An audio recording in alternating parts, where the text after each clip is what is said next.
Well, gang, I've been working on John's truck here today, and I was trying to get my laptop downloaded with the software to program my engine, and I was having a problem with that and got frustrated, so I'm going to just do something totally different. We got this radio here, and we took the radio out of the original location. We put these gauges in place. So now I'm trying to find a nice home for this. So where I used to have this tape player in there, and I measured this out a little bit, and it looks like I'm gonna have just enough room to fit it right in here and hopefully get it in place. I'm gonna try to lean it up a little bit, but you have to watch. You can't lean these over 30 degrees due to the navigation feature in this flat screen touchscreen radio. So let me give you a little closer look at what I'm gonna do here. All right here is where my cassette player fit, and then this is what I'm going to install in that spot.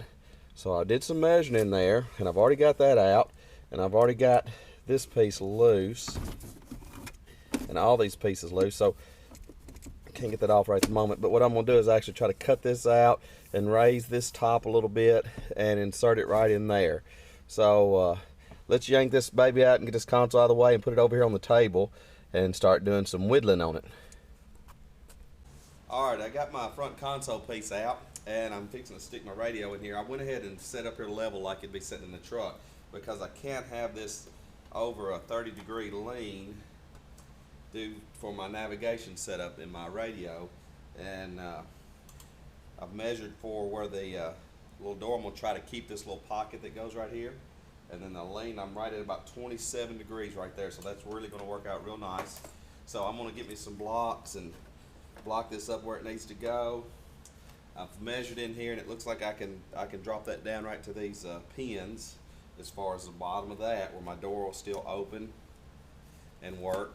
And then I'll come in here and measure this dead center out, and then I think this is like 6 3/4, so I'll cut that out and then try to set this radio right down into that little pocket. And I think that's it. Let me get to cutting, and I'll show you what it looks like in a minute. Alright, I've kind of mocked up my radio where I want it to go. I've got it as low down as I can go so that my hinge still works for the pocket right here, which I'd like to keep that in there. And then I've got my angle at 27 degrees. That's about as much as I can get. And I actually change it just a little bit so it'll follow the face of this. It'll look a lot better if it follows along the same contour as the face of this. Then my plate over here, I always put tape over that so I can get a real good mark on where I'm going to cut, because I've only got one of these, so I've really got to make a real planned out cut. So everything about how this radio sets, I've got to plan out and make dang sure it'll go right there. And then when I cut this, it's at the point of no return. So as I started measuring this out, I realized that this thing is not exactly straight. It's turned just a little bit towards the driver, which made this side come out a little further than that side. So my top center point number is not going to work. So I just did a square straight across the bottom, found the center of it, and then I'll shoot this up as a right angle up my 4 inches, find out where it comes out at right here, and then I'll cut this out, and then we'll see how it fits. But I've got it cut extremely tight. This is 6 3/4. I'm going to cut this exactly 6 3/4. Remember, aim small. Alright, I've got it all laid out right here and measured and remeasured and fixing to cut it out. So I'm going to be extremely careful when I cut this and make dang sure I stay right in these lines. So this thing is moving just a little bit, so let me wedge something under it, keep it solid, and then here we go.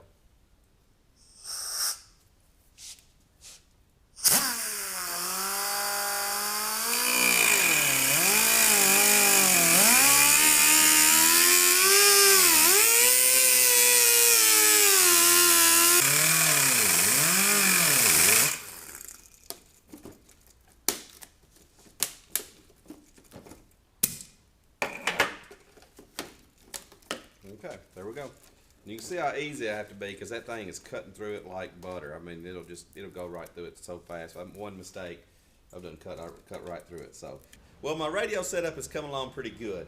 I've been able to weld in me these brackets. I fabricated this shield here to go around my radio.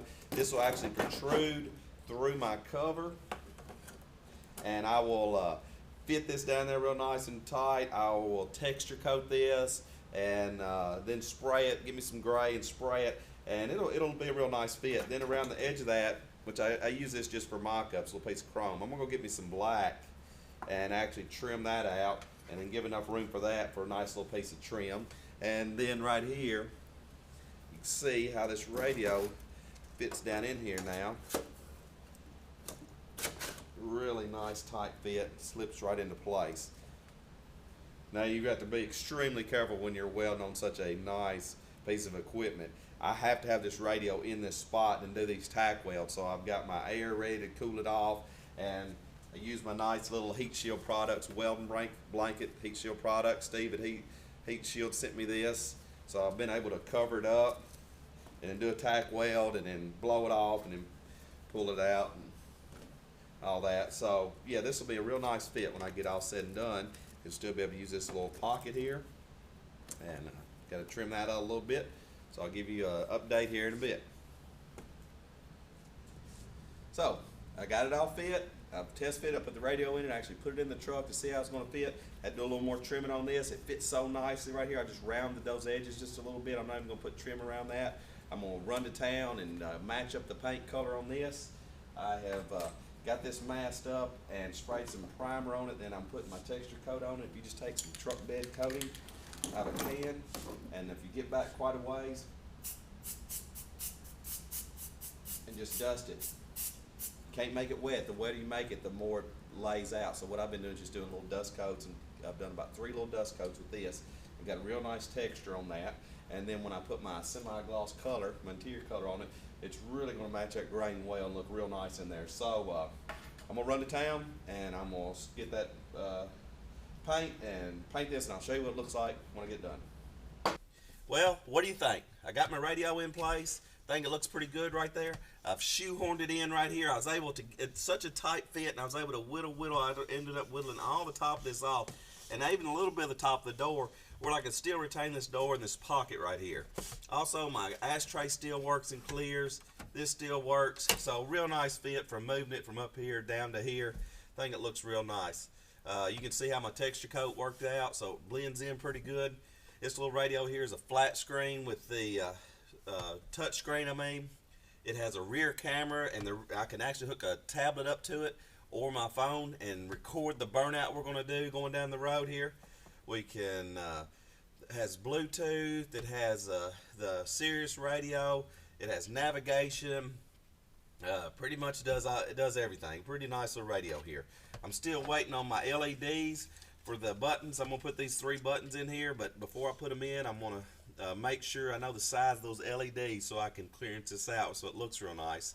And this first button is going to be to control my transmission 2 controls. I've got a street mode on my transmission for daily driving. Then I'm going to have a full-on performance mode. You just push this button, it'll switch it right into it.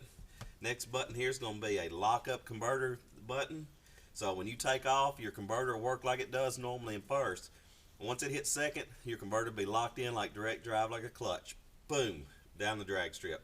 Third one, I'm going to have a fan controller for a master override for my cooling fans. I always put a master override on my cooling fans for that. So once those LEDs come in, we'll get them in there, and then we'll do a little test drive, and that ought to be fun.